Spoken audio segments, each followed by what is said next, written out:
8ನೇ ಅಧ್ಯಾಯ ಸಂಗೀತ ವಾದ್ಯಗಳ ವರ್ಗೀಕರಣ. ವಾದ್ಯಗಳ ಬಗ್ಗೆ ಇದೆ, ತೋರಿಸ್ತೀನಿ ನಿಮಗೆ.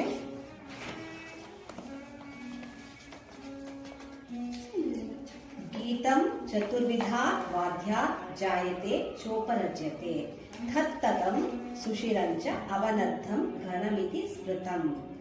ಏನಿದ್ರ ಅರ್ಥ? ತುಂಬಾ ಹಿಂದೆಯಿಂದ ಸಂಗೀತ ವಾದ್ಯಗಳನ್ನ 4 ವಿಧವಾಗಿ ವಿಂಗಡಿಸಿದೀವಿ. ತತ, ಸುಶಿರ, ಅವನದ್ಧ ಮತ್ತು ಘನ. ಅದನ್ನೇ ಅವ್ರು ಹೇಳಿರೋದು. ತತ್ತದಂ ಸುಶಿರಂ ಚ ಅವನದ್ಧಂ ಘನಂ ಇತಿ ಸ್ಮೃತಂ. ಗೊತ್ತಾಯ್ತಾ? ಏನ್ 4? ತತ, ಸುಶಿರ, ಅವನದ್ಧ, ಘನ ವಾದ್ಯನ 4 ಭಾಗವಾಗಿ ವಿಂಗಡಿಸಿದೀವಿ ಅಂತ. ಆಯ್ತಾ? ವೇದಗಳ ಕಾಲದಲ್ಲಿಂದನೇ ಬಳಕೆಯಲ್ಲಿದ್ದ ವಾದ್ಯಗಳು ಯಾವ್ಯಾವುದು? ವೀಣೆ, ವೇಣು. ವೇಣು ಅಂದ್ರೆ ಏನು? ಕೊಳಲು. ವೀಣೆ, ಕೊಳಲು ಮತ್ತು ಮೃದಂಗ ವೇದಗಳ ಕಾಲದಿಂದ ಇತ್ತು. ಇದು ತಂತಿ ವಾದ್ಯಗಳನ್ನೆಲ್ಲ ವೀಣೆ ಅಂತಾನೆ ಕರಿತಿದ್ರು ಅವಾಗ. ಗೊತ್ತಾಯ್ತಾ? ಸಂಗೀತ ವಾದ್ಯಗಳು ಹೆಚ್ಚಾಗ್ತಾ ಹೋದಂತೆ, ಬೇರೆ ಬೇರೆ ರೀತಿಯ ವಾದ್ಯಗಳು ಬಂತಂತೆ ಏನ್ ಮಾಡಿದ್ರು? ವರ್ಗೀಕರಣ ಮಾಡಬೇಕು, ಡಿವೈಡ್ ಮಾಡಬೇಕು ಇದನ್ನ ಅಂತ ಅವಾಗ ತಲೆಗೆ ಬಂದು, ಅವಾಗ ಭರತನ ನಾಟ್ಯಶಾಸ್ತ್ರ, ಭರತ ಏನಿದೆ, ಭರತ ಮುನಿ, ಅವರು ನಾಟ್ಯಶಾಸ್ತ್ರ ಬರೆದಿದ್ದಾರೆ. ಅದರಲ್ಲಿ ಅವರು ಸಂಗೀತ ವಾದ್ಯಗಳನ್ನ ಈ ರೀತಿಯಾಗಿ ವಿಂಗಡಿಸಿದ್ದಾರೆ. ಗೊತ್ತಾಯ್ತಾ? ಸಂಗೀತ ಮಕರಂದ ಅನ್ನೋ ಗ್ರಂಥ ನಾರದ ಮುನಿಗಳು ಬರೆದಿದ್ದಾರೆ. ಅವರು ಕೂಡ ವಾದ್ಯಗಳನ್ನ ಇವರಿಗಿಂತ ಮುಂಚೆ ಬರ್ತಿರೋದು. ಶಾರೀರಜ, ನಖಜ, ವಾಯುಜ, ಚರ್ಮಜ ಹಾಗೂ ಲೋಹಜ ಅಂತ ಅವರು ವಿಂಗಡಣೆ ಮಾಡಿದ್ರು. ಗೊತ್ತಾಯ್ತಾ? ಬಟ್ ಈಗ ನಾವು ಉಪಯೋಗಿಸ್ತಾ ಇರೋದು ತಥಾ, ಸುಶಿರ, ಅವನದ್ಧ, ಘನ ಇದನ್ನೇನೆ. ಗೊತ್ತಾಯ್ತಾ? ಭರತನ ನಾಟ್ಯಶಾಸ್ತ್ರದಲ್ಲಿರುವಂಥದ್ದನ್ನ. ತತವಾದ್ಯ ಅಂದ್ರೆ ಏನು? ತತ ಅಂದ್ರೆ ತಂತಿ. ತಂತಿಯಿಂದ ನಾದ ಉತ್ಪತ್ತಿಯಾಗುವಂತಹ ವಾದ್ಯಗಳಿಗೆ ತತವಾದ್ಯ ಅಂತ ಹೇಳ್ತೀವಿ, ಅಥವಾ ತಂತಿವಾದ್ಯ ಅಂತ ಹೇಳ್ತೀವಿ. ಈ ನಾದ ಯಾವ ರೀತಿ ಉತ್ಪತ್ತಿ ಆಗುತ್ತೆ ಅನ್ನೋ ಆಧಾರದ ಮೇಲೆ ತತವಾದ್ಯನೂ ಕೂಡ ನಾವು ವಿಂಗಡಣೆ ಮಾಡಿದ್ದೀವಿ. ಗೊತ್ತಾಯ್ತಾ? ಯಾವ ರೀತಿ? ಮೀಟಿನಿಂದ ನಾದ ಉತ್ಪತ್ತಿ ಆಗುತ್ತೆ, ಮೀಟೋದ್ರಿಂದ. ಕಮಾನಿನಿಂದ ನಾದ ಉತ್ಪತ್ತಿ ಆಗುತ್ತೆ, ಬಡಿತದಿಂದ ನಾದ ಉತ್ಪತ್ತಿ ಆಗುತ್ತೆ. ಈ ರೀತಿ 3 ವಿಧಗಳನ್ನ ನಾವು ನೋಡ್ಬೋದು ಯಾವುದರಲ್ಲಿ? ತತವಾದ್ಯದಲ್ಲಿ. ಆ 3ಅನ್ನು ನಾವು ಈಗ ಇಲ್ಲಿ ಎಕ್ಸ್ಪ್ಲೇನ್ ಮಾಡಿದ್ದೀವಿ.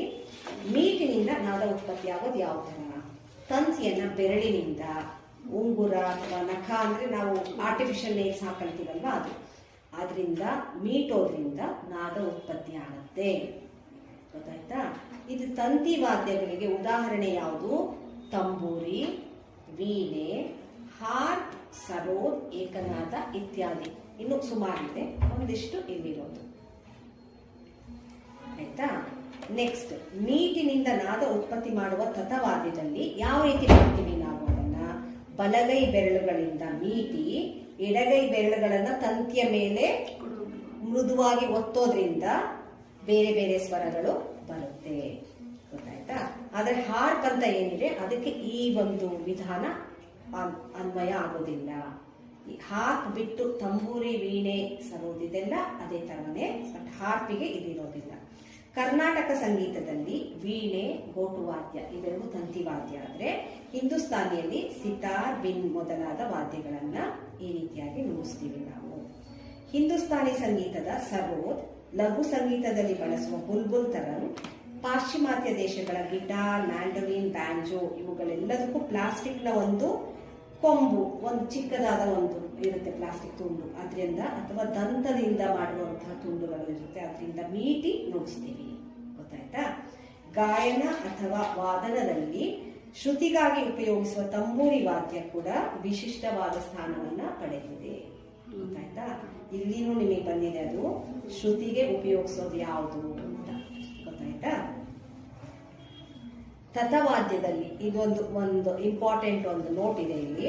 ವೀಣೆ, ಸಿತಾರ್ ಇದೆಲ್ಲ ಏನಿದೆ ಮೆಟ್ಟಲುಗಳನ್ನ ಹೊಂದಿರುವಂತಹ ವಾದ್ಯಗಳು. ಸಾರಿಕೆ ಅಂತ ಅದಕ್ಕೆ ಮೆಟ್ಟಲು, ಸಾರಿಕೆಯನ್ನು ಹೊಂದಿರೋದಾದ್ರೆ, ಗೋಟುವಾದ್ಯ, ಸರೋದ್ ಇದೆಲ್ಲ ಸಾರಿಕೆಗಳು ಇಲ್ಲದೇ ಇರುವಂತಹ, ಮೆಟ್ಟಲು ಇಲ್ಲದೇ ಇರುವಂತಹ ವಾದ್ಯ.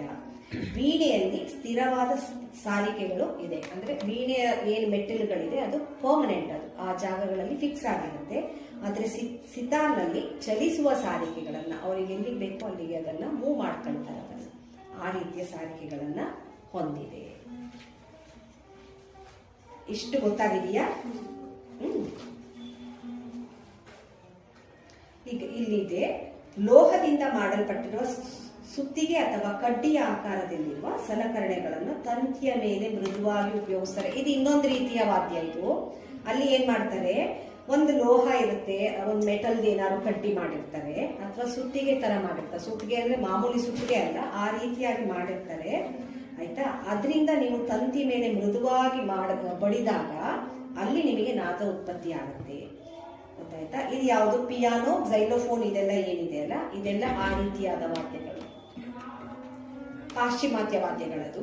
ನಮ್ಮ ಸಂತೂರ್ ವಾದ್ಯ, ಸಂತೂರ್ ನೋಡಿರ್ಬೋದು ನೀವು, ಕಡ್ಡಿಲಿ ಹಿಂಗೆ ಮಾಡ್ತಾ ಇರ್ತಾರೆ, ಅದರಲ್ಲೇ ನಿಮಗೆ ನುಡಿಸೋದು ಸಂತೂರ್ನ, ಆಯ್ತಾ. ಹಾ, ಇದು ನಮ್ಮ ಒಂದು ದೇಶದ ವಾದ್ಯ, ಇದು ಸಂತೂರ್. ಗೆತ್ತು ವಾದ್ಯ ಕೂಡ ಇದೇ ಗುಂಪಿಗೆ ಸೇರುತ್ತೆ. ಇದು ತಂತಿಗಳುಳ್ಳ ತಾಳವಾದ್ಯ. ಈ ವಾದ್ಯವನ್ನು 2 ಮರದ ಕಡ್ಡಿಗಳಿಂದ ಬಡಿದು ನುಡಿಸುತ್ತಾರೆ. ಈ ಗೆತ್ತು ವಾದ್ಯದ ಫೋಟೋ ಕೊಟ್ಟಿದ್ದಾರೆ ನೋಡಿ, ಅದು ಒಂಥರ ವೀಣೆ ತರನೇ ಇದೆ ನೋಡೋದಕ್ಕೆ, ಆದ್ರೆ ಅಲ್ಲಿ ಮರದ ಕಡ್ಡಿಗಳಿಂದ ಬಡಿತಾರೆ. ಇದನ್ನ ಲಯವಾದ್ಯ, ತಾಳವಾದ್ಯವಾಗಿ ಉಪಯೋಗಿಸ್ತಾರೆ. ಇದು ಮೇನ್ ಇನ್ಸ್ಟ್ರೂಮೆಂಟ್ ಅಲ್ಲ, ಇದು ತಾಳವಾದ್ಯ. ಇದು ಬಡಿತದಿಂದ ನಾದ ಉತ್ಪತ್ತಿ ಆಗುವಂಥದ್ದು. 3ಕ್ಕೂ ಈಗ ನಿಮಗೆ ಗೊತ್ತಾಯ್ತಲ್ವಾ, ಮೀಟಿನಿಂದ ಒಂದು, ಬಡಿತದಿಂದ ಇನ್ನೊಂದು, ಕಮಾನಿನಿಂದ ಒಂದಿದೆ. ಕಮಾನಿನಿಂದ ಉತ್ಪತ್ತಿ ಆಗೋದು ಪಿಟೀಲು, ಮ್ಯಾಂಡಲಿನ್, ಗಿಟಾರ್ ಇದೆಲ್ಲ ಇದೆಯಲ್ಲ, ಇದಕ್ಕೆ ನಿಮಗೆ ಕಮಾನು. ಈಗ ಪಿಟೀಲಿಗೆ ನಿಮಗೆ ಒಂದು ಕಮಾನ್ ಇರುತ್ತೆ, ಅದರಿಂದ ಹಿಂಗೆ ನೀವು ಮೇಲೆ ಕೆಳಗೆ ಮಾಡಿದವಾಗ ನಿಮಗೆ ನಾದ ಉತ್ಪತ್ತಿ ಆಗುತ್ತೆ, ಗೊತ್ತಾಯ್ತಾ. ಮ್ಯಾಂಡಲಿನ್ಗೂ ಕೂಡ, ಸಾರಂಗಿಗೆ, ಇದಕ್ಕೆಲ್ಲದಕ್ಕೂ ನಿಮಗೆ ಅದು ಕಮಾನಿನಿಂದಲೇ ಉತ್ಪತ್ತಿ ಆಗೋದು, ಗೊತ್ತಾಯ್ತಾ, ನಾದ ಉತ್ಪತ್ತಿ ಆಗೋದು. ಇದು 3 ಆಯ್ತು ನಿಮಗೆ. ಇಲ್ಲಿಗೆ ತತವಾದ್ಯಗಳು ಅಂತ ಏನಿದೆ ಅದು ಮುಗೀತು. ತತವಾದ್ಯಗಳದೆಲ್ಲ ನಿಮಗೆ ಗೊತ್ತಾಯ್ತಾ. ತತವಾದ್ಯ ಅಂದ್ರೆ ಏನು, ತಂತಿವಾದ್ಯ. ಎಷ್ಟು ತರ ಇದೆ ತತವಾದ್ಯಗಳಲ್ಲಿ, ಎಷ್ಟು ವಿಧವಾಗಿ ವಿಂಗಡಣೆ ಮಾಡಿದ್ದಾರೆ? 3. ಯಾವ್ಯಾವುದು? ಅಲ್ಲ, 3 ವಿಧ ಯಾವುದು? ಮೀಟಿನಿಂದ ನಾದ ಉತ್ಪತ್ತಿ, ಕಮಾನಿನಿಂದ ನಾದ ಉತ್ಪತ್ತಿ, ಬಡಿತದಿಂದ ನಾದ ಉತ್ಪತ್ತಿ. ಯಾವ್ಯಾವುದಕ್ಕೆ ಎಕ್ಸಾಂಪಲ್ ಏನೇನು ಗೊತ್ತಿದೆ ನಿಮಗೆ. ಮೀಟಿನಿಂದ ವೀಣೆ ನಿಮಗೆ ಬಹಳ ಫೆಮಿಲಿಯರ್ ಇರೋದನ್ನ ನೀವು ಹೇಳ್ಬೋದು. ಕಮಾನಿನಿಂದ ವೈಲಿನ್, ಹೌದಾ. ಬಡಿತದಿಂದ ಅದೇ ಇಲ್ಲಿ ಗೆತ್ತು ವಾದ್ಯ, ಸಂತೂರ್, ಇದೆಲ್ಲ ನೀವು ಹೇಳ್ಬೋದು, ಗೊತ್ತಾಯ್ತಾ. ಇದಿಷ್ಟು